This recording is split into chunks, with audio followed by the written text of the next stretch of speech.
नमस्कार प्यारे बच्चों, बहुत बहुत स्वागत है आपका अपने YouTube channel NCERT study point पे। और मेरा नाम है अर्जुन। ठीक है, तो आगे चलते हैं। तो जैसा कि आपको पता होगा कि हमने अपना न्यू कोर्स स्टार्ट कर दिया था आज से लगभग 1.5 महीने पहले। ठीक है, तो उस न्यू कोर्स के अकॉर्डिंग मैंने आपको टोटल 6 चैप्टर करा दिए हैं। ठीक है, तो ये हमारा 7वां चैप्टर रहने वाला है जिसका नाम है वैश्वीकरण, और क्लास हमारी 12th है, सब्जेक्ट हमारा पॉलिटिकल साइंस का है। ठीक है, इसे हम इंग्लिश में ग्लोबलाइजेशन भी कहते हैं। तो फिर शुरू करते हैं अपना ये चैप्टर। और आपको मैं एक बार बता दूं, आपका जो ये एक तरह से जो चैनल है NCERT स्टडी पॉइंट, तो इस पे मैंने आपको प्लेलिस्ट आपके लिए बना रखा है। अगर आपको कवि और लेखक का जीवन परिचय पढ़ना है तो आप इस पर क्लिक करना। अगर आपको क्लास 12th का ज्योग्राफी का न्यू कोर्स ज्वाइन करना है तो आप इस पर क्लिक करना। अगर आपको जोड़ घटा, तो ये सभी प्रकार के मैंने आपको यहाँ बना रखा है। और यहाँ जो आप ये देख रहे हो, ये इतिहास का है। ठीक है, हिस्ट्री के न्यू कोर्स का प्लेलिस्ट है ये, और ये हमारा फिजिकल का है, और ये पॉलिटिकल साइंस का है। तो आप इस सभी पे देख सकते हो, इस प्लेलिस्ट लिस्ट पे जाके यहाँ पे आपको जो है सभी एक तरह से वीडियो मिल जाएंगे चैप्टर वाइज। ठीक है, पहला, दूसरा, तीसरा, ऐसे। तो आप यहाँ पे जाके देख सकते हो। और आपका कोई सवाल हो, कोई क्वेरी हो, तो आप मुझे पर्सनली पूछ सकते हो। ठीक है, इंस्टाग्राम पे आप जाओगे, यूजर नेम सर्च करोगे, ये है हमारा यूजर नेम। यहाँ जब आप सर्च करोगे तो ऊपर एक दिख जाएगा आपको, और फिर यहाँ पे आपको नीचे लिंक दिखेगा यूट्यूब चैनल का। आप इस पर जब क्लिक करोगे तो आप हमारे चैनल पे आ जाओगे, और आप मुझे फॉलो करना ना भूलें, और आप मुझे नीचे पर्सनली पूछ सकते हो। ठीक है, तो आगे चलते हैं। और आपने टेलीग्राम ग्रुप को ज्वाइन नहीं किया तो इसको ज्वाइन करें। और ये जो ग्रुप है इसका नाम है A.K.NCERT स्टडी पॉइंट। ठीक है, आप जब टेलीग्राम ग्रुप पे एक तरह से टेलीग्राम ऐप पर सर्च करोगे इस नाम से, तो इस प्रकार का इंटरफेस ओपन हो जाएगा। आप इस पर जब क्लिक करोगे तो नीचे एक ऑप्शन आ जाएगा ज्वाइन का। ठीक है, तो आप इस पर जब क्लिक कर दोगे तो आप इस ग्रुप से ज्वाइन हो जाओगे। इस पर आपको इम्पोर्टेंट जो नोट्स होता है वो आपको मिल जाएगा। ठीक है, और ये जो वीडियो मैं आपके लिए बना रहा हूँ इसका PDF मिल जाएगा वहाँ पर, और आपके जो क्वेश्चन पेपर है वो मिल जाएंगे आपको। एक तरह से सभी चीज़ वहाँ पे एक तरह से मिल जाएगा। ठीक है, तो आप उसको ज्वाइन जरूर करें। तो पहले मैं आपको सिलेबस बता देता हूँ। तो पहले आप ये समझ लो, जो आपका पहला बुक था जिसका नाम था समकालीन विश्व राजनीति, इसमें आपने विश्व लेवल पर राजनीति पढ़ा था, यानी पॉलिटिक्स जो है वो आपने विश्व लेवल पर पढ़ा था। तो इसमें आपका टोटल 7 चैप्टर थे इस साल सिलेबस के अकॉर्डिंग। पहला आपका था 2 ध्रुवीयता का अंत, ये मैंने आपको करा दिया है। ये जो टॉपिक आपको दिख रहा है ये भी मैंने आपको करा दिया है। और जो दूसरा आपका चैप्टर था वो था सत्ता के समकालीन केंद्र। ये जो टॉपिक आपको दिख रहा है इस चैप्टर का, ये मैंने आपको करा रखा है। और ये सभी वीडियो आपको प्लेलिस्ट पे मिल जाएगा जब आप उस पर वहाँ जाओगे तो यूट्यूब पे। और जो आपका तीसरा चैप्टर था वो था समकालीन दक्षिण एशिया, ये मैंने आपको करा दिया है। चौथा आपका था अंतर्राष्ट्रीय संगठन, इसे हम संयुक्त राष्ट्र और इसके संगठन भी कहते हैं। तो ये टॉपिक मैंने आपको ये सभी करवा रखे हैं, सीधे उसके बाद का सभी मैंने आपको इसमें करा रखा है। और जो आपका 5वां चैप्टर है वो है समकालीन विश्व में सुरक्षा, ये मैंने आपको ये सभी टॉपिक करा रखे हैं आपके सिलेबस के वाइज। और जो आपका 7वां एक छठा जो आपका चैप्टर है वो है पर्यावरण और प्राकृतिक संसाधन, ये मैंने आपको करा रखे हैं। ठीक है, तो आज हम अपने इस बुक के लास्ट चैप्टर पे आ चुके हैं जिसका नाम है ग्लोबलाइजेशन या फिर वैश्वीकरण। ठीक है, तो इसमें आपको क्या क्या पढ़ना है वो आप समझ लो। तो इसमें जो है आपको पढ़ना है वैश्वीकरण की अवधारणा, इसका अर्थ क्या है, और वैश्वीकरण के कारण क्या है। यानी कुछ ऐसे कारण थे जिससे वैश्वीकरण आज सफल हो पाया एक तरह से। ठीक है, वैश्वीकरण का परिणाम क्या हुआ, भारत और वैश्वीकरण का क्या संबंध है, यानी भारत वैश्वीकरण को किस प्रकार समझता है। ठीक है, वैश्वीकरण का प्रतिरोध कौन सा देश है जो इसका विरोध करता है एक तरह से, और भारत और वैश्वीकरण का जो प्रतिरोध है वो भी आपको इसमें देखने को मिलेगा। तो ये आपके टॉपिक बन जाते हैं जो इस चैप्टर के बहुत ही इंपॉर्टेंट है। तो इस वीडियो में मैं आपको इस सभी टॉपिक कवर करवा दूंगा, आप इस वीडियो के आखिर तक बने रहें। ठीक है, तो आप समझो जो आपका पहला बुक था, मैं आपको फिर बताता हूँ, ये आपका पहला बुक था समकालीन विश्व राजनीति, ये आपके बुक का नाम था। तो ये बुक का जो आपका टोटल सभी चैप्टर थे 7 चैप्टर थे, तो 6 मैंने आपको करा दिए, एक आपको इसमें करा दूंगा। तो कुल मिला के इस वीडियो में आपका ये जो बुक है ये पूरा समाप्त हो जाएगा। इस वीडियो में जो है ये पूरा बुक एक तरह से समाप्त हो जाएगा। ठीक है, तो फिर हम अपने नए बुक की ओर बढ़ेंगे जो कि है हमारा स्वतंत्र भारत में राजनीति। तो मैं आपको पहले दोनों बुक का अंतर बताता हूँ, ये दोनों बुक है किस प्रकार से। तो देखो, पहला जो बुक है उसका नाम है समकालीन विश्व में राजनीति, यानी वर्तमान समय जो चल रहा है इसमें पूरे विश्व में जो राजनीति है वो किस प्रकार से है, ठीक है, उसमें जो बहस हुई थी या किस प्रकार से उनकी राजनीति एक तरह से चल रही है, ठीक है, ये आप इस बुक में पढ़ रहे थे। अब आपका नया बुक आएगा, वो उसका नाम रहेगा स्वतंत्र भारत में राजनीति, यानी जब 15 अगस्त 1947 के मध्य रात्रि को जब भारत आज़ाद हुआ था, तो उसके बाद से अब तक यानी 2023 तक भारत की राजनीति किस प्रकार से दिखती है वो आप इसमें पढ़ोगे, ठीक है। तो ये हमारा हो जाता है इंडिया का बुक एक तरह से, ठीक है, इंडियन पॉलिटिक्स को हम कह रहे थे, भारतीय एक तरह से राजनीति, ठीक है। तो ये हमारे दो बुक हो जाते हैं। तो पहला बुक मैंने आपको इस वीडियो में कंप्लीट करा दिया है, दूसरा बुक आपको कल से शुरू करवा दूंगा।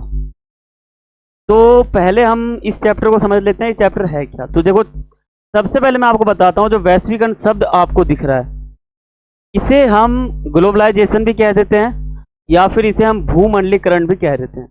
भूमंडलीकरण क्यों? क्योंकि ये जो है पूरे विश्व के बीच में जुड़ाव को उत्पन्न करता है, यानी जो आपको विश्व का यहाँ मैप दिख रहा होगा, विश्व में जो है जो देश आते हैं उन देशों का आपस में संबंध करवाता है ये वैश्वीकरण, ठीक है, व्यापार के मामले में, ठीक है, राजनीति के मामले में, सामाजिक मामले में, आर्थिक मामले में, सांस्कृतिक मामले में, सभी में जो है ये वैश्वीकरण देश को आपस में जोड़ता है, आपस में एक तरह से मिलाता है, ठीक है। तो इसको हम भूमंडलीकरण भी कह देते हैं। तो पहले हम समझते हैं कि जो वैश्वीकरण शब्द है इसका अर्थ क्या होता है। सबसे पहले आपके एग्जाम में ये क्वेश्चन आएगा कि जो वैश्वीकरण है इसका अर्थ क्या है या फिर वैश्वीकरण से क्या आशय है। तो पहले आपको ये बताना पड़ेगा आपके पेपर में, ठीक है, जो आपका बोर्ड एग्जाम होगा उसमें। तो पहले मैं आपको बताऊं तो वैश्वीकरण का अर्थ होता है प्रवाह। अब प्रवाह का क्या अर्थ होता है? तो देखो, प्रवाह का मतलब होता है, मान लो एक चीज है वो एक स्थान से दूसरे स्थान चला जाए, इसे कहेंगे हम प्रवाह, यानी वो चीज जो है एक स्थान से दूसरा स्थान चला गया। अब दूसरे स्थान का मतलब ये भी हो सकता है कि जो एक देश है भारत, यहाँ से कोई चीज जो है पाकिस्तान चला गया, चीन चला गया या फिर नेपाल चला गया, ठीक है। तो कोई भी चीज अगर एक स्थान से दूसरे स्थान जाती है तो उसे हम प्रवाह कहते हैं, ठीक है। प्रवाह का मतलब होता है वैश्वीकरण, यानी कोई भी चीज एक स्थान से दूसरे स्थान चले जाना, ठीक है। जैसे मैं आपको मैप की मैं इसमें बताता हूँ, ये आपका जो है वर्ल्ड का मैप है एक तरह से,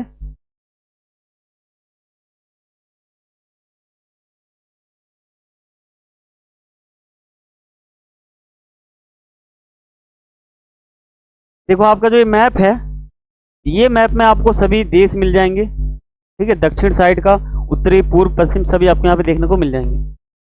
तो ये जो वैश्वीकरण है या फिर इसे हम प्रवाह कह देते हैं, तो प्रवाह जो है, मान लो यहाँ पे आपको जो है एक तरह से यहाँ पे आपको चीन दिख जाएगा, या मान लो यहाँ पाकिस्तान दिख जाएगा, अफगानिस्तान दिख जाएगा।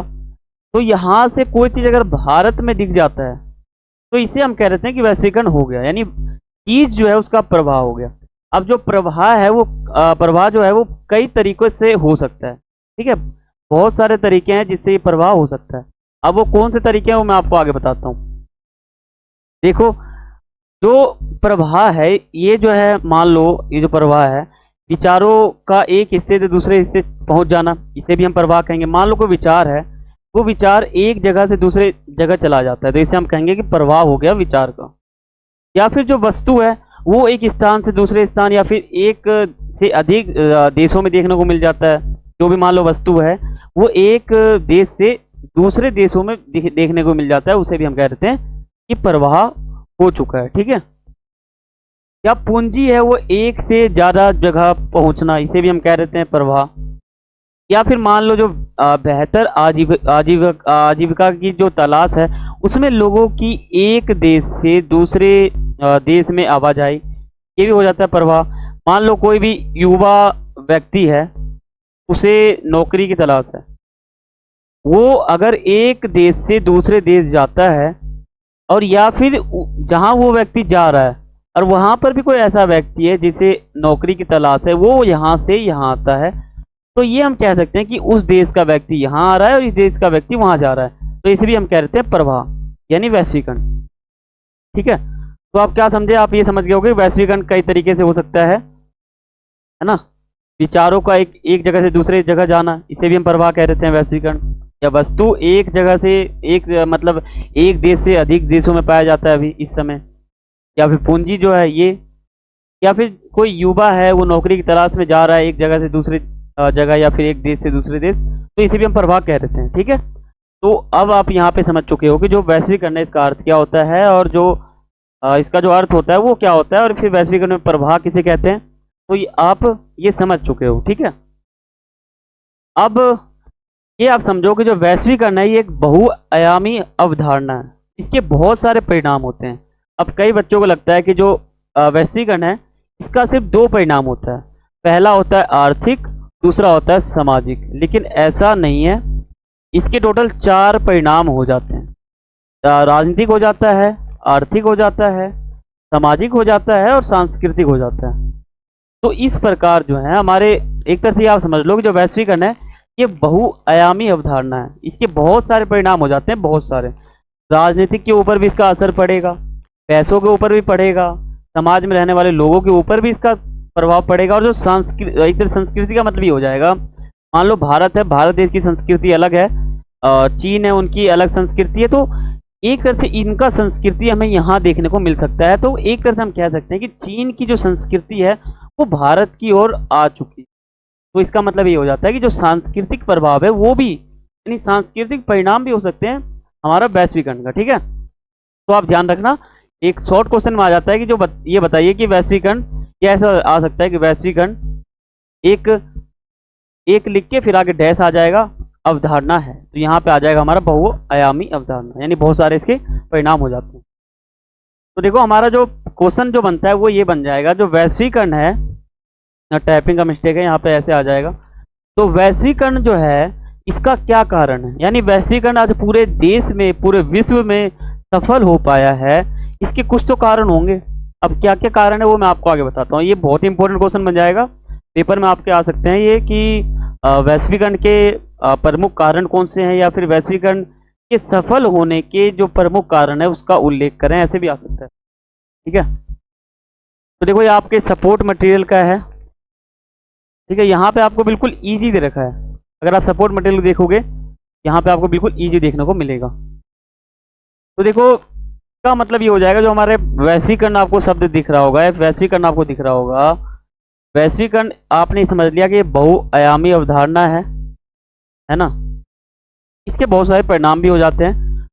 तो इसके कारण क्या है, यानी वैश्वीकरण आज पूरे देश में सफल हो गया, इसके कारण क्या हो सकते हैं। तो देखो, उन्नत प्रौद्योगिकी एवं विश्वव्यापी पारस्परिक जुड़ाव, जिस कारण आज विश्व जो है एक वैश्विक ग्राम बन चुका है, यानी एक तरह से जो हमारा टेक्नोलॉजी है वो बहुत ही ऊंचा है ना, बहुत ही ऊंचा एक तरह से टेक्नोलॉजी है, तो जिसके कारण जो विश्व है उसका आपस में जुड़ाव उत्पन्न हो चुका है। ठीक है, मान लो एक तरह से आपको उदाहरण दूं तो जो चीन है वहाँ की जो सामान है वो भारत में बिक रहा है एक तरह से, वहाँ का सामान। ठीक है, और वहाँ का जो वस्तु है, कुल मिला के वहाँ का सामान यहाँ पे आपको देखने को मिल जाता है। तो इसे हम कह देते हैं कि जो विश्व है वो आज के समय में एक वैश्विक ग्राम बन चुका है। ठीक है, वैश्वीकरण के लैंग्वेज में कहें तो इसको ये कह देंगे कि वैश्विक ग्राम बन चुका है। ठीक है, और आपका दूसरा पॉइंट बन जाएगा कि टेलीफोन, टेलीग्राफ और टेलीफोन, माइक्रोचिप, इंटरनेट एवं अन्य सूचना तकनीकी साधनों ने विश्व के विभिन्न भागों के बीच संचार की क्रांति एक तरह से लाई है। ठीक है, इसका मतलब ये हो जाएगा, जो टेलीग्राफ है, टेलीफोन है, माइक्रोचिप है, इंटरनेट है, और जो अन्य सूचना की जो तकनीकी है उनके साधनों से, उनकी सहायता से भी आज विश्व में जो है वैश्वीकरण इतना सफल हो पाया, वरना आज कभी ऐसा वैश्वीकरण जो है सफल नहीं हो पाता। ठीक है, तो ये भी हमारा बन जाएगा इतने सारे ये पॉइंट। ठीक है, आप ये देख लो, अगर आप मान लो अभी ऐसा एक तरह समय बन चुका है जिसमें मान लो आपको अगर किसी व्यक्ति के पास संदेश पहुंचाना है, तो आप मोबाइल में अगर वो सर्च करोगे वो संदेश, तो तुरंत आपके दोस्त के पास वो संदेश पहुंच जाएगा। ठीक है, मैसेज के थ्रू। ये आज के ज़माने में हो पाया है ना। अब इसका मतलब ये हो जाएगा, जो ये टेक्नोलॉजी आपको दिख रहा है ये एक जगह से दूसरी जगह पहुंच रहा है। और पहले ऐसा होता था कि जो डाक होता था वहाँ पे चिट्ठी पहुंचाया जाता था, है ना। वहाँ पे चिट्ठी डाला जाता था, फिर कई दिनों में वो संदेश जो है आपके दोस्त के पास इधर पहुँचता था। तो पहले जो है ये सभी चीज़ें नहीं थी, टेलीग्राफ नहीं था, टेलीफोन तो बिल्कुल नहीं था, माइक्रोचिप नहीं था, इंटरनेट तो बिल्कुल भी नहीं था, और जो अन्य सूचना तकनीकी है वो भी नहीं थे। तो आप ये सोचो, जब इतने सारी चीज़ें जो हैं या देश में नहीं होंगे तो क्या वैश्वीकरण हो पाएगा? सफल नहीं हो पाएगा, क्योंकि इन सभी का कहीं ना कहीं वैश्वीकरण के सफल होने का प्रमुख कारण है, इनका भूमिका सबसे ज़्यादा वहाँ पे आपको वैश्वीकरण में दिखेगा, ठीक है। तो ये कहीं ना कहीं हमारे कारण बन सकते हैं। विश्व के विभिन्न भागों के बीच संचार की क्रांति आपको देखने को मिल जाएंगे। सभी विश्व में सभी देशों के पास ये सभी टेक्नोलॉजी हैं, इसी कारण जो है वैश्वीकरण सफल हो पाया है। और पर्यावरण की वैश्विक समस्याओं, जैसे मान लो सुनामी, जलवायु परिवर्तन आ गया, वैश्विक ताप वृद्धि का मतलब होता है एक तरह से ग्लोबल वार्मिंग आ गया, से निपटने हेतु अंतर्राष्ट्रीय सहयोग, जो आपको देश दिख रहे होंगे, भारत, चीन, जापान, ठीक है, ये सभी आपको देख रहे होंगे। तो यहाँ पर ये सभी देश जो है सहायता करते हैं पर्यावरण को एक तरह से सही रखने के लिए, ठीक है। तो ये भी हमारा बन जाता है एक तरह से समस्याओं, जैसे मान लो ये सभी समस्याएं, इनको सुलझाने के लिए सभी देश जो है वो सहयोग करते हैं। तो ये सभी हमारे जो है कारण बन सकते हैं वैश्वीकरण के सफल होने का। अब आपके सामने ये प्रश्न बन जाएगा कि जो वैश्वीकरण है इसका कोई उदाहरण दो, ठीक है।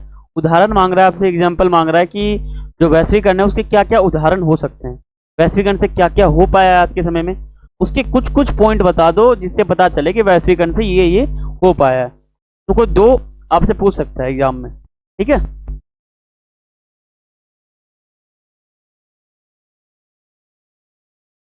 जैसे मान लो कि इसके उदाहरण हमारे ये बन सकते हैं कि एक तरह से विभिन्न विदेशी वस्तुओं की भारत में उपलब्धता, है ना। मान लो जो चीन है ना, चाइना भी कह रहे थे हम इसको, तो चीन में मान लो कोई भी ऐसा वस्तु है जो बिकता है ना, वो भारत में देखने को मिल जाता है। मान लो सैमसंग है, सैमसंग जो आपका मोबाइल है, वो जो मोबाइल है वो कोरिया कंपनी की है ना, मतलब एक तरह से कोरिया में बना हुआ है वो। तो ये जो सैमसंग है ये आपको भारत में आसानी से उपलब्ध है, यानी कहीं कहीं ये पॉइंट बन जाता है जो वैश्वीकरण है ये कुछ ना कुछ काम कर रहा है। क्या काम कर रहा है? विभिन्न विदेशी वस्तुओं की जो है भारत में उपलब्धता करवाता है वैश्वीकरण, है ना। मान लो चीन, चाइना जो माल है आपको बहुत सारे दिख जाएंगे, टीवी दिख जाएगा, सीपीयू दिख जाएगा, कीबोर्ड, माउस और टेलीविजन, रेडियो, बहुत सारी चीज़ें आपको दिख जाएंगे जो चाइना में बने, यानी चीन में बने। अब वो वस्तु जो है भारत में उपलब्ध है आसान से, ठीक है, आसानी तरीके से। तो यहाँ पे जब उपलब्ध है, ये किसके कारण है? ये वैश्वीकरण के कारण है। तो ये कहीं ना कहीं हमारे वैश्वीकरण का एक उदाहरण बन जाता है कि वैश्वीकरण से ये हो पाया है ना। और युवाओं को करियर के विभिन्न नए अवसरों का मिलना, है ना। युवाओं जो है, युवा जो व्यक्ति है उसको नए नए अवसर मिलना, है ना। पहले क्या अवसर था? पहले सिर्फ खेती करते थे वो लोग, ज़्यादा कुछ था नहीं। अभी बहुत सारी सुविधाएं हैं, है ना, कॉल सेंटर हो गया, बहुत सारे ऐसी सुविधाएं हैं जिनका उनको फ़ायदा मिलता है। ये भी वैश्वीकरण के कारण ही हो पाया। अगर आप सोचो वैश्वीकरण नहीं होता तो विश्व में इतना जुड़ाव नहीं होता, है ना, बहुत सारी परेशानियां होती। ये आप समझ सकते हो, ये कहीं ना कहीं वैश्वीकरण के कारण ही हो रहा है ना। तो देखो, किसी भारतीय का अमेरिकी कैलेंडर एवं समयानुसार सेवा प्रदान करना, यानी यहाँ आप ये समझो कि मान लो एक व्यक्ति है वो इंटरनेशनल कॉल सेंटर में काम करता है, फिर कोई भी कंपनी में काम करता है, कॉल सेंटर मान लो, वहाँ से एक तरह से ये मान लो एक तरह से विदेशी जगह है, वहाँ का कॉल सेंटर है। तो ये व्यक्ति जो है ये इंटरनेशनल कॉल सेंटर में काम करता है, तो इसका मतलब ये हो गया ये व्यक्ति देश में सभी लोगों से बातें करता है, अपने प्रोडक्ट बेचता है।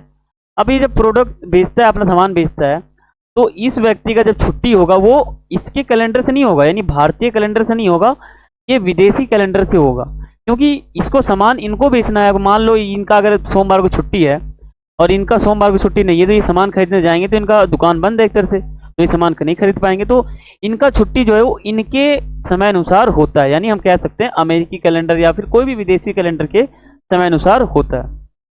फसल के खराब हो जाने से कुछ किसानों द्वारा आत्महत्या कर लेना। अब मान लो बारिश हो रहा है या फिर सुनामी आ गया, बाढ़ आ गया, ठीक है, जैसे पर्यावरण संकट आ गया कुछ, तो किसान उदास हो जाते हैं। अब कहीं ना कहीं वो आत्महत्या कर लेते हैं, है ना। तो ये हमारा जो है इधर से बन जाता है पॉइंट। अनेक खुदरा यानी रिटेल जो व्यापारी हैं, रिटेल व्यापारी, उनको डर रहता है कि जो रिटेल में प्रत्यक्ष विदेशी निवेश है वो कहीं लागू ना हो जाए। मान लो कोई विदेशी कर्मचारी ना आ जाए, वहाँ की कंपनी यहाँ लागू ना हो जाए, रिटेल कंपनियों या फिर कंपनियां जो है वो आएगी और उनका रोजगार छिन जाएगा, ऐसा इनको डर रहता है जो यहाँ पे व्यापारी होते हैं वो। अब लोगों के बीच आर्थिक असमानता भी है, ये भी हमारे देखने को मिल जाता है। तो ये कहीं ना कहीं वैश्वीकरण के प्रमुख उदाहरण बन जाते हैं। वैश्वीकरण का उदाहरण का मतलब यही है कि जो वैश्वीकरण है उससे क्या क्या हो पाया है, कोई उदाहरण बताओ, है ना। तो ये हो जाता है। अब देखो वैश्वीकरण के राजनीतिक परिणाम क्या होते हैं। आपके दिमाग में एक क्वेश्चन आएगा कि वैश्वीकरण के राजनीतिक परिणाम क्या क्या हो सकते हैं। तो देखो वैश्वीकरण का राजनीतिक परिणाम आपको बता दूं कि ये बहुत ही इंपॉर्टेंट है आपके पेपर में, तो कहीं ना कहीं से आ जाएगा। या तो मान लो आर्थिक पूछ लेगा कि आर्थिक एक तरह से परिणाम बताओ, आर्थिक परिणाम, ठीक है। या फिर राजनीतिक राजनीतिक पूछ लेगा, या सामाजिक पूछ लेगा, या फिर सांस्कृतिक पूछ लेगा। तो चारों में से कोई एक तो पूछ लेगा आपके बोर्ड एग्जाम में। तो आप इन सभी को अच्छे से समझ लेना ताकि आपको बिल्कुल आसानी हो, ठीक है।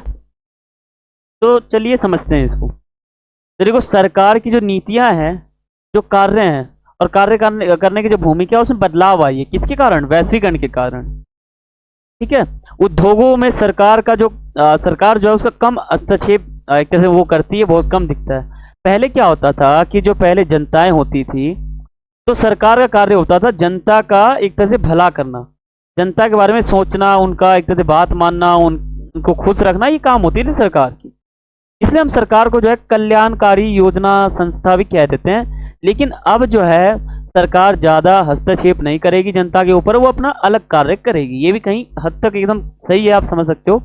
अब सरकार कल्याणकारी राज्य की धारणा से हटकर न्यूनतम हस्तक्षेप वाली नीति अपना रही है ना। ये सोच रही है सरकार कि जो जनता है उस पर हम थोड़ा कम हस्तक्षेप करेंगे, हम कुछ अलग भी काम करेंगे, उनसे न्यूनतम दूरी बनाएंगे, हस्तक्षेप कम करेंगे। सरकार के पास उच्च तकनीकें आ रही हैं, आपको पता होगा आज के समय में बहुत सारी तकनीकें हैं सरकार के पास, जिसके द्वारा सरकार जो है वो नागरिकों पर नियंत्रण बना रही है। बहुत सारे टेक्निक हैं, आप न्यूज के थ्रू भी समझ सकते हो। न्यूज आज के ज़माने में आप न्यूज़ देख रहे होगे तो बहुत सारे न्यूज़ चैनल है, वहाँ पे आपको सभी खबरें मिल जाती हैं कि देश में क्या हो रहा है, ठीक है। और राज्य अब कुछ कामों तक अपने को सीमित रखते हैं। अब जो राज्य हैं वो ज़्यादा कार्य नहीं करते, वो कम अपने एकदम सीमित रखते हैं अपने आप को। जैसे मान लो कानून की व्यवस्था को बनाना, नागरिक को सुरक्षा देना। राज्य जो है अब भी ताकतवर है लेकिन थोड़े कम है, उनके हाथ में पावर कम है। आपको मैं एक बात बता दूं कि आपको ये पता होगा जो संविधान सभा था उसमें जो है एक तरह से केंद्र एक बहस चल रहा था। जब संविधान सभा लागू हुआ था, बना था, तो उसमें एक ये पॉइंट चल रहा था कि जो केंद्र सरकार है उनको हम अधिक शक्ति देंगे या फिर जो राज्य सरकार है उनको हम अधिक शक्ति देंगे। तो ऐसे में जो है इनका निपटारा किया गया। फिर ऐसे में जो है बनाया गया केंद्र सूची और राज्य सूची। यानी केंद्र सूची में ऐसे मुद्दे आएंगे जिनमें सिर्फ केंद्र सूची यानी केंद्र सरकार काम करेगी, और राज्य यानी इसमें ऐसे मुद्दे आएंगे जो राज्य सरकार काम करेगी, है ना। अगर मान लो ये दोनों काम कर रही है, अगर किसी कारण दोनों की बहस हो जाए तो कुल मिलाकर जो है वहाँ पे केंद्र सरकार का जो नियम है वो लागू होगा, यानी मानना होगा वहाँ पे, ठीक है। तो ये कुछ हल निकाला गया था उस समय। ये आपके पॉलिटिकल का ही टॉपिक है। तो देखो वैश्वीकरण के सांस्कृतिक परिणाम क्या क्या हो सकते हैं। अभी तो आपने समझा राजनीतिक परिणाम, अब आप समझो सांस्कृतिक परिणाम क्या हो सकते हैं। तो देखो सांस्कृतिक परिणाम का मतलब होता है मान लो कोई भी देश है, उसकी संस्कृति, कोई भी मान लो आपको देश है, उसकी संस्कृति अगर आपको कोई अलग देश में देखने को मिल जाता है तो उसे हम कह देते हैं कि वैश्वीकरण का सांस्कृतिक परिणाम हो सकता है ना। तो देखो, खान पान में बदलाव, मान लो जो चीन है उसमें एक चीज बनता है, आपको पता होगा, चाउमीन, है ना, उसको हम कह देते हैं। तो ये जो चाउमीन है, ये इंडिया का तो खाना है ही नहीं, ये चीन में बना हुआ है। अब ये इंडिया यानी भारत में भी बिक रहा है। क्यों बिक रहा है? क्योंकि लोगों को पसंद है ना। अब ये फायदा नहीं करता, ये चाउमीन ये बिल्कुल फायदा करता नहीं है, लेकिन फिर भी व्यक्ति खाते हैं। क्यों खाते हैं? क्योंकि उनको टेस्ट पसंद है ना। भले उनको ये नहीं, इनको ये भी पता है कि इससे कोई फायदा नहीं होता, ये जो चाउमीन है जंक फूड इसे कह देते हैं, इससे कोई फायदा नहीं होता, लेकिन हर व्यक्ति इस चाउमीन को खाता है ना। तो कहीं ना कहीं हम कह सकते हैं खान पान में बदलाव हुआ है, रहन सहन में बदलाव हुआ है, संस्कृतियों का आहास हुआ है। अमेरिका आहास मतलब जैसे मान लो कोई देश की संस्कृति वो दूसरे देश में उछावर हुई है, वहां की ओर प्रस्थान करी है। महिलाओं की स्थिति में कमी एवं सुधार हुआ है, कुछ बढ़ा कुछ घटा। विदेशी फिल्मों, त्योहारों, संगीत का रुझान बढ़ रहा है। रूढ़िवादिता खत्म हो रही है ना। ग्रेजुएशन का टॉपिक है ये, रूढ़िवादी विचारधारा था एक। तो देखो, एक तरह से आप समझो, जो पॉइंट आपको मैंने बताया खान पान में बदलाव, तो आप समझ गए। तो चीन में चाउमीन बिकता है, वो भारत में भी बिक रहा है आज के समय में, और लोग इसको खा भी रहे हैं, है ना। तो इसे हम कह सकते हैं कि सांस्कृतिक परिणाम निकलता है वैश्वीकरण का। रहन सहन में बदलाव हो जाते हैं, है ना। मान लो जो अमेरिका में जैसे व्यक्ति रहते हैं कोट टाई लगाकर, उसका परिणाम कहीं ना कहीं भारत में देखने को मिल जाता है। भारत में कोई चीज़ है वो कहीं और देखने को मिल जाता है ना। अमेरिकी संस्कृतियों की तरफ झुकाव बढ़ रहा है। अमेरिका अमेरिकी की जो अमेरिका का जो संस्कृति है, वो संस्कृति कहीं ना कहीं हमको भारत में देखने को मिल रहा है, यानी उसकी संस्कृति हमको यहाँ पे देखने को मिलती है एक तरह से। महिलाओं की स्थिति में कमी एवं सुधार हो रहा है। मान लो विदेशी फिल्म जो है, और जो विदेशी त्यौहार हैं, और जो विदेशी संगीत है, इनका रुझान किसी और देश में बढ़ रहा है। अब अमेरिका में जो भी फिल्म है, वहाँ के जो नायक हैं, हीरो जो हैं, कलाकार जो हैं, और वो जो फिल्म में काम कर रहे हैं, जो भी फिल्म बन रहा है, अब एक तरह से समझो वो फिल्म हमको भारत में दिख रहा है, यहाँ पे भी लोग देख सकते हैं आसान तरीके से, है ना। तो हम कह सकते हैं कि सांस्कृतिक परिणाम भी वैश्वीकरण के हो सकते हैं। अब हम बढ़ते हैं अपने वैश्वीकरण के आर्थिक परिणाम पर। आर्थिक परिणाम पर, आर्थिक परिणाम क्या क्या हो सकते हैं आप सोचो, है ना। आपको मैं यहाँ पे बताऊंगा आर्थिक परिणाम, आप मुझे कमेंट बॉक्स में भी बताना। आपको पता होगा आर्थिक विकास, तो आप मुझे जो है ना आर्थिक परिणाम वो मेरे को आप कमेंट बॉक्स में बताना, मैं देखूंगा कि आपको कितना आता है। बाकी मैं आपको यहाँ पे भी बता देता हूँ, लेकिन आप वहाँ पे भी जवाब देना, अपनी प्रतिक्रिया अपनी क्वेरी वहाँ लिख देना, ठीक है। तो देखो, जो हमारा आर्थिक परिणाम है वो क्या क्या हो सकते हैं। देखो, मुक्त व्यापार बढ़ रहे हैं, है ना। आयात से प्रतिबंध हटाए जा रहे हैं। पूंजीवाद देशों को लाभ हो रहा है, आपको पता होगा। विकसित देश अपनी वीजा नीति कठोर कर रहे हैं, ताकि कोई और देश के मेंबर जो हैं, जो जनता है, वो हमारे देश में ना आ सके। निजीकरण और पूंजीवाद को बढ़ावा मिल रहा है, अभी आपको पता होगा। लाखों लोगों की रोजगार, लाखों लोगों को जो है रोजगार मिल रहा है एक तरह से, और बाजार में प्रतिस्पर्धा बढ़ रही है ना, कंपटीशन बढ़ रहा है। ये कहीं ना कहीं हमारे जो है एक तरह से हो जाते हैं आर्थिक परिणाम। अब मैंने आपके सामने कुछ और पॉइंट भी लिखा है, देखो। अंतरराष्ट्रीय मुद्रा कोष, है ना, जैसे मान लो विश्व बैंक, विश्व व्यापार संगठन जैसे अंतरराष्ट्रीय संस्था जो है वो अपनी आर्थिक नीतियों का निर्माण कर रहे हैं, ठीक है। इन संस्थाओं में धनी, प्रभावशाली एवं विकसित देशों की पहुंच है ना। और दूसरा पॉइंट आपके सामने बन जाएगा, आयात प्रतिबंधों में अत्यधिक कमी आ रही है। आयात जो उसके प्रतिबंध लग रहे हैं, बहुत सारी कमी आ रही है। और तीसरा आपका बन जाएगा, पूंजी के प्रवाह से पूंजीवादी देशों को लाभ, परंतु श्रम के निवांत प्रवाह न होने के कारण विकासशील देशों को कम लाभ मिल रहा है ना।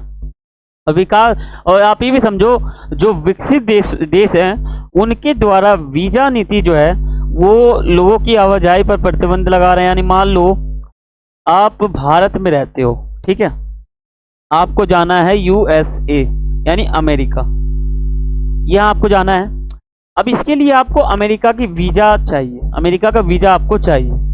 अब अमेरिका अपने वीजा नीति को इतना कठोर कर लेगी कि आपको वीजा मिलेगा ही नहीं, और आप अमेरिका जा ही नहीं पाओगे। यानी पॉइंट हमारा बन जाता है आर्थिक परिणाम में कि देश अपनी वीजा नीति को बहुत ही कठोर कर रहे हैं। ठीक है, आवाजाही पे प्रतिबंध लगा रहे हैं, एक तरह से हमारा कठोर कर रहे हैं वो लोग। और आपका बन जाता है कि जो वैश्वीकरण है, और वैश्वीकरण और भारत, इन दोनों का आपस में क्या संबंध हो रहा है, वैश्वीकरण भारत को किस प्रकार देखता है। तो चलिए ये भी टॉपिक हम समझ लेते हैं। इंपॉर्टेंट तो आपके सभी टॉपिक हैं, आप इनको समझें, देखें, और अगर आपको वीडियो पसंद आ रहा हो तो आप वीडियो को लाइक कर दें, शेयर कर दें, कमेंट कर दें, और सब्सक्राइब करना ना भूलें। ठीक है,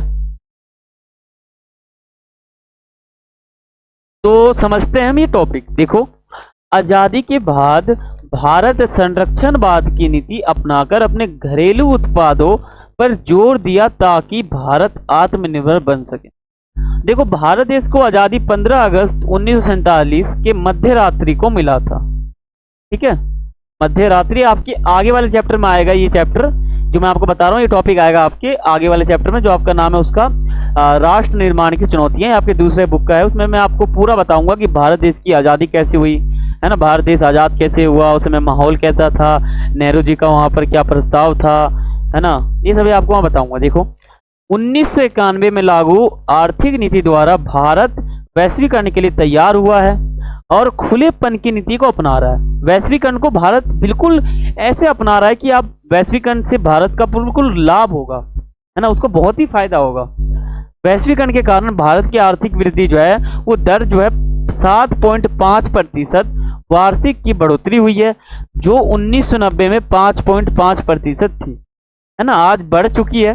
बहुत वृद्धि हो रहा है हमें वैश्वीकरण के कारण, भारत देश को कहीं ना कहीं लाभ हो रहा है। ठीक है, अब देखो, भारत के अनिवासी आदि एक तरह से हमारे निवासी कह सकते हैं। ठीक है, भारत के निवासी भारतीय विदेशों में भारतीय संस्कृति को बढ़ावा दे रहे हैं। जो भारत के निवासी हैं वो जो है भारत में जो मान लो विदेशी जो देश हैं, भारत विदेशी देश, वहाँ संस्कृति देखने को एकदम मतलब बढ़ा रहे हैं। ठीक है, और देखो, भारत के लोग कंप्यूटर सॉफ्टवेयर में अपना वर्चस्व स्थापित कर रहे हैं। ठीक है, कायम कर रहे हैं। अभी आप देखोगे कि भारत में बहुत सारे देश, मतलब बहुत सारे लोग ऐसे हैं जो एक तरह से कंप्यूटर के सॉफ्टवेयर इंजीनियर बन चुके हैं, है ना, कहीं ना कहीं उनको फायदा हो रहा है। आज भारतीय लोग वैश्विक स्तर पर उच्च पदों पर हासिल होने के एक तरह सफल हो चुके हैं, ऊंचाई पे पहुंच चुके हैं। ठीक है, वैश्विक स्तर बहुत ज़्यादा बढ़ चुका है। अब आपका टॉपिक बन जाता है वैश्वीकरण। आपको यहाँ पर टाइपिंग का मिस्टेक हर जगह दिख रहा है। ठीक है, वैश्वीकरण का विरोध, कौन कौन लोग हैं या फिर कौन से देश हैं जो वैश्वीकरण का विरोध करते हैं, है ना, विरोध कौन कौन से करते हैं। तो चलिए इसको भी समझ लेते हैं। बहुत ही इजी और आसान टॉपिक है, ज़्यादा मुश्किल नहीं। मैं आपको कह दूं तो आपका जो चैप्टर है ग्लोबलाइजेशन या भूमंडलीकरण या वैश्वीकरण, ये चैप्टर बिल्कुल इजी है। आपको वैश्वीकरण का अर्थ समझना है और इसके परिणाम समझना है। ठीक है, बहुत ही इजी है आपके लिए। तो वैश्वीकरण का विरोध, देखो, पूरी दुनिया में वैश्वीकरण की आलोचना हुई है। आपको पता होगा पूरे विश्व में, मैं आपको मैप बनाऊं, मान लो ये जो भारत का कुछ इस प्रकार से मैप होता है, इस प्रकार से होता है। इसके आजू बाजू जो आपको देश दिख रहे होंगे, देश में पता चला है कि जो वैश्वीकरण है वो कहीं ना कहीं सफल हो रहा है। ठीक है, बढ़ रहा है, फायदा हो रहा है, ये सभी हमको हो जाते हैं।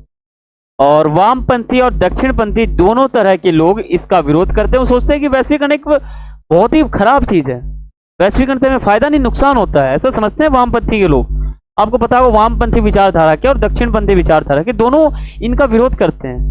और वामपंथी कहते हैं कि जो मौजूदा वैश्वीकरण पूंजीवादी की एक खास व्यवस्था है, यानी ये पूंजीवाद को बढ़ावा देता है वैश्वीकरण, ये हमारा नुकसान कर रहा है, ये हमारे कहते हैं वामपंथी विचारधारा वाले। यह धनी को धनी और गरीब को गरीब बना रही है वैश्वीकरण, ये कौन कहता है, वामपंथी विचारधारा वाले कह रहे हैं। राज्य को कमजोर कर रहा है, राज्य अब गरीबों के हितों की रक्षा नहीं कर रहा है, ये हमारे वामपंथी वाले कह रहे हैं ऐसी बातें।